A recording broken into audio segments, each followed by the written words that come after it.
ಇನ್ನು ಮುಂದೆ ನಿಮ್ಮ ನೆಚ್ಚಿನ ಧಾರಾವಾಹಿಗಳ ಫುಲ್ ಎಪಿಸೋಡ್ಗಳು ಸನ್ ನೆಕ್ಸ್ಟ್ ಆಪ್ನಲ್ಲಿ ಮಾತ್ರ.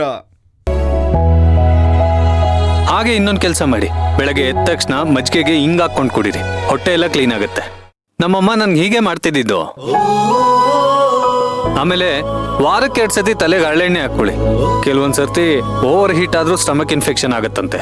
ಎಣ್ಣೆ ಹಚ್ಚೋದ್ರಿಂದ ಕೂಲ್ ಆಗತ್ತಂತೆ. ಆಮೇಲೆ ಸಾಕು ಬಿಟ್ರೆ ರಾಜಧಾನಿ ಎಕ್ಸ್ಪ್ರೆಸ್ ತರ ನಿಮ್ ಲಿಸ್ಟ್ ಹೋಗ್ತಾನೆ ಇರುತ್ತೆ. ಮತ್ತೆ ನಮ್ಮದಕ್ಕೆ ರಾಕೆಟ್ ಸ್ಪೀಡ್ ಅಲ್ಲಿ ರೆಡಿ ಆಗ್ಬೇಕಲ್ಲ, ಅದಕ್ಕೆ ಇದನ್ನೆಲ್ಲ ತಿನ್ಬೇಕು, ಹೀಗೆಲ್ಲ ಮಾಡ್ಬೇಕು. ಅಲ್ಲ ಭಾವ, ನಿಮ್ಗೆ ಯಾಕೆ ನನ್ ಮೇಲೆ ಇಷ್ಟೊಂದು ಕಾಳಜಿ? ತಾಯಿ ಅಂದ್ರೆ ಯಾವ ಮಗಂಗ್ ತಾನೇ ಕಾಳಜಿ ಇರಲ್ಲ ಹೇಳಿ.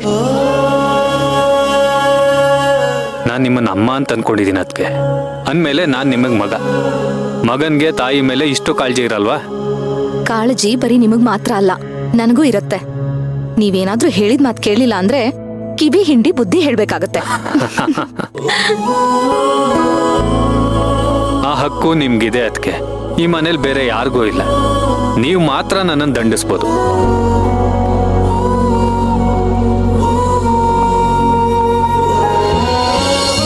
ಭಾವ, ಹೌದು. ಅದಕ್ಕೆ ನಾನ್ ಬರೀ ಬಾಯಿ ಮಾತಲ್ಲಿ ನಿಮ್ಮನ್ನ ಅಮ್ಮ ಅಮ್ಮ ಅಂತ ಕರೀತಲ್ಲ, ನಿಜವಾಗ್ಲೂ ನಾನು ನಿಮಗೆ ತಾಯಿ ಸ್ಥಾನ ಕೊಟ್ಟಿದ್ದೀನಿ.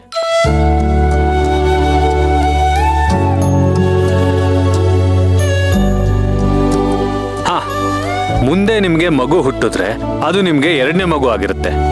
ನಾನೇ ನಿಮಗ್ ಮೊದಲನೇ ಮಗ.